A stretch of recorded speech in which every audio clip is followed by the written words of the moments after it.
ಪಾಕಿಸ್ತಾನ ಅಂದರೆ ಅದು ಭಿಕ್ಷುಕರ ದೇಶ. ಕತ್ತೆಗಳನ್ನು ಮಾರ್ಕೊಂಡು ಸರ್ಕಾರ ನಡೆಸಬೇಕಾದಂತಹ ಪರಿಸ್ಥಿತಿ ಆ ದೇಶಕ್ಕಿದೆ. ಪಾಕಿಸ್ತಾನದಲ್ಲಿ ನಿಗೂಢವಾದ ಒಂದು ಏರ್ಪೋರ್ಟ್ ತಲೆ ಎತ್ತಿ ನಿಂತಿದೆ. ಅಚ್ಚರಿ ವಿಷಯ ಏನಂತಂದರೆ ಆ ಏರ್ಪೋರ್ಟ್ನಲ್ಲಿ ಒಂದೇ ಒಂದು ವಿಮಾನ ಇಲ್ಲ, ಪ್ರಯಾಣಿಕರಂತೂ ಇಲ್ಲವೇ ಇಲ್ಲ, ಪ್ರಯೋಜನ ಅಂತೂ ಇಲ್ಲವೇ ಇಲ್ಲ. ಹಾಗಿದ್ರೆ ಸಾವಿರಾರು ಕೋಟಿ ಖರ್ಚು ಮಾಡಿ ಪಾಕಿಸ್ತಾನ ಈ ಏರ್ಪೋರ್ಟನ್ನು ಯಾಕೆ ನಿರ್ಮಿಸಿದೆ? ಈ ಏರ್ಪೋರ್ಟ್ ನಿರ್ಮಾಣ ಮಾಡೋಕ್ಕೆ ಹಣ ಕೊಟ್ಟಿದ್ಯಾರು? ಈ ಎಲ್ಲದರ ಬಗ್ಗೆ ಹೇಳ್ತೀನಿ ಇವತ್ತಿನ ವಿಡಿಯೋದಲ್ಲಿ. ಗ್ವಾದರ್ ಇಂಟರ್ನ್ಯಾಷನಲ್ ಏರ್ಪೋರ್ಟ್ ಪಾಕಿಸ್ತಾನದ ಬಲೂಚಿಸ್ತಾನ್ ಪ್ರಾಂತ್ಯದಲ್ಲಿ ಗ್ವಾದರ್ ಅನ್ನೋಂಥ ಒಂದು ಬಂದರು ನಗರಿ ಇದೆ. ಇರಾನ್ ಗಡಿಗೂ ಕೂಡ ಈ ಗ್ವಾದರ್ ತೀರಾ ಹತ್ತಿರದಲ್ಲಿದೆ. ಇದೇ ಗ್ವಾದರ್ನಲ್ಲಿ ಒಂದು ಇಂಟರ್ನ್ಯಾಷನಲ್ ಏರ್ಪೋರ್ಟ್ ನಿರ್ಮಿಸಲಾಗಿದೆ. ಕಳೆದ ವರ್ಷ ಅಂದರೆ 2024ರಲ್ಲಿ $240 ಮಿಲಿಯನ್ ಹಣ ಖರ್ಚು ಮಾಡಿ ಈ ಒಂದು ಏರ್ಪೋರ್ಟನ್ನು ನಿರ್ಮಾಣ ಮಾಡಲಾಯಿತು. ಅಂದರೆ ಭಾರತದ ಲೆಕ್ಕದಲ್ಲಿ 2,000 ಕೋಟಿ ಆಗುತ್ತೆ. ಪಾಕಿಸ್ತಾನದ ಕರೆನ್ಸಿ ಲೆಕ್ಕದಲ್ಲಿ ಹೇಳೋದಾದರೆ ಇದು 6,700 ಕೋಟಿ ರೂಪಾಯಿ ಖರ್ಚಾಗುತ್ತೆ. ಇಷ್ಟೊಂದು ಖರ್ಚು ಮಾಡಿ ಈ ಒಂದು ವಿಮಾನ ನಿಲ್ದಾಣವನ್ನು ನಿರ್ಮಿಸಲಾಯಿತು. ಇದು ರೆಡಿಯಾಗಿ 6 ತಿಂಗಳಾಯಿತು. ಆದರೆ ಈವರೆಗೂ ಕೂಡ ಅಲ್ಲಿ ಒಂದೇ ಒಂದು ವಿಮಾನ ಕೂಡ ಬಂದು ಲ್ಯಾಂಡ್ ಆಗಿಲ್ಲ. ಪ್ರಯಾಣಿಕರಂತೂ ಅತ್ತ ಕಡೆ ಬಂದೇ ಇಲ್ಲ. ಈ ಏರ್ಪೋರ್ಟ್ನ ಕೆಪಾಸಿಟಿ 4 ಲಕ್ಷ ಪ್ರಯಾಣಿಕರಷ್ಟಿದೆ.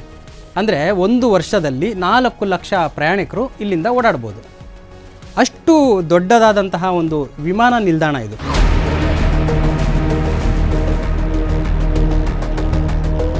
ಆದರೆ ವಿಚಿತ್ರ ಏನಂತಂದರೆ ಇಡೀ ಗ್ವಾದರ್ ನಗರ ಏನಿದೆ ಆ ನಗರದ ಜನಸಂಖ್ಯೆನೇ ಇಲ್ಲಿ 1 ಲಕ್ಷ ದಾಟಿಲ್ಲ.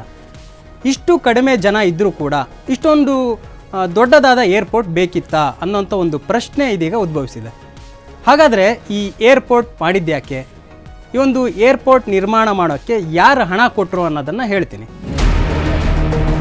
ಈ ಗ್ವಾದರ್ ಏರ್ಪೋರ್ಟ್ ಮಾಡೋಕ್ಕೆ ಹಣ ಕೊಟ್ಟಿದ್ದು ಇನ್ಯಾರೂ ಅಲ್ಲ, ಅದು ನರಿ ಬುದ್ಧಿಯ ಚೀನಾ ದೇಶ. ಈ ಏರ್ಪೋರ್ಟ್ ಕಂಪ್ಲೀಟಾಗಿ ನಿರ್ಮಿಸಿಕೊಂಡಿರೋದು ಕೂಡ ಇದೇ ಚೀನಾ ದೇಶ. ಪಾಕಿಸ್ತಾನದ ಜಾಗದಲ್ಲಿ ಚೀನಾ ಸಾಲ ಕೊಟ್ಟಿದೆ. ಸಾಲ ಕೊಟ್ಟು ಅವ್ರಿಗೆ ಹೆಂಗೆ ಬೇಕು ಹಂಗೆ ಏರ್ಪೋರ್ಟ್ ನಿರ್ಮಾಣ ಮಾಡ್ಕೊಂಡಿದ್ದಾರೆ. ಈ ಏರ್ಪೋರ್ಟ್ನಿಂದ ಪಾಕಿಸ್ತಾನಕ್ಕಂತೂ ಸ್ವಲ್ಪನೂ ಲಾಭ ಇಲ್ಲ. ಆದರೆ ಚೀನಾ ಲಾಭಕ್ಕಾಗಿ ಈ ಒಂದು ಏರ್ಪೋರ್ಟನ್ನು ನಿರ್ಮಾಣ ಮಾಡಿಕೊಂಡಿದೆ.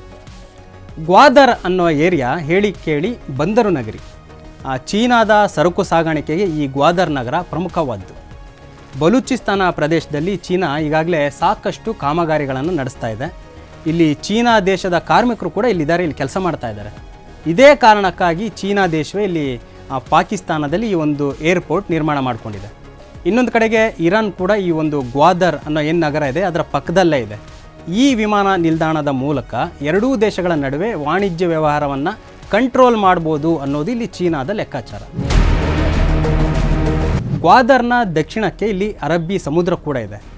ಒಮನ್ ದೇಶ ಏನಿದೆ ಅದು ಕೂಡ ಗ್ವಾದರ್ಗೆ ಹತ್ತಿರ ಆಗುತ್ತೆ. ಹಿಂದೆ ಗ್ವಾದರ್ ಅನ್ನೋ ಪ್ರದೇಶ ಏನಿದೆ ಅದು ಕಂಪ್ಲೀಟಾಗಿ ಒಮನ್ ದೇಶದ ಕಂಟ್ರೋಲ್ನಲ್ಲಿತ್ತು. ಇದಾದಮೇಲೆ ಪಾಕಿಸ್ತಾನಕ್ಕೆ ಒಮನ್ ದೇಶ ಬಿಟ್ಕೊಟ್ರು. ಭಾರತ ವಿಭಜನೆ ಆದಮೇಲೆ ಈ ಗ್ವಾದರ್ ಏರಿಯಾ ಪಾಕಿಸ್ತಾನಕ್ಕೆ ಸೇರಿಕೊಳ್ತು. ಈಗ ಬಂದರು ನಗರವನ್ನು ಸಂಪೂರ್ಣ ಕಂಟ್ರೋಲ್ ಮಾಡೋಕ್ಕೆ ಇಲ್ಲಿ ಚೀನಾ ಪ್ಲಾನ್ ಮಾಡಿಕೊಂಡಿದೆ. ಆದರೆ ಏನೂ ಗೊತ್ತಾಗದಂತಹ ಕತ್ತೆ ಬುದ್ಧಿಯ ಪಾಕಿಸ್ತಾನ ಮಾತ್ರ ಅದನ್ನು ಚೀನಾಕ್ಕೆ ಬಿಟ್ಕೊಟ್ಬಿಟ್ಟು ಮೂರ್ಖನಂತೆ ಇಲ್ಲಿ ಕೂತ್ಕೊಂಡಿದೆ. ಇನ್ನೊಂದು ವಿಷಯ ಏನಂತಂದರೆ ಇದೇ ಗ್ವಾದರ್ನಲ್ಲಿ ಮೂಲಭೂತ ಸೌಕರ್ಯಗಳು ಇಲ್ಲ. ಗ್ವಾದರ್ ಸೇರಿದಂತೆ ಇಡೀ ಬಲೂಚಿಸ್ತಾನ ಪ್ರಾಂತ್ಯದಲ್ಲೂ ಕೂಡ ಯಾವುದೇ ಮೂಲಸೌಕರ್ಯ ಇಲ್ಲ, ಅಭಿವೃದ್ಧಿ ಕೂಡ ಆಗಿಲ್ಲ.